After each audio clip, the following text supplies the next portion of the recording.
Ganito pag may alagang baboy at gabi. Kailan mo tingnan. Kasi baka may dumi. Sinisit eh. Malalaki na sila. Andun yung iba sa ibaba. Yan. Malaki na. Ang lulusog.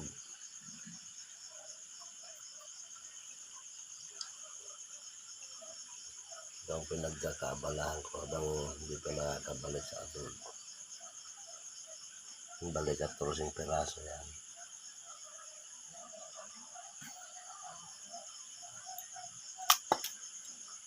Sa 14 piraso, magastos nga lang sa pagkain. Pero nakakatuwa pag ganyan alagaan mo. Ang lusog ganyan, ang lalaki.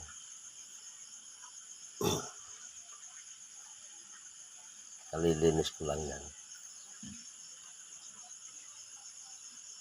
Para walang magreklamo. Ilagyan ko ng ilaw para madaling linisin. Gabi. Yan. Nakakatuwa. Malalaki na sila. Alas 9 ng gabi naglilinis. Alas 10.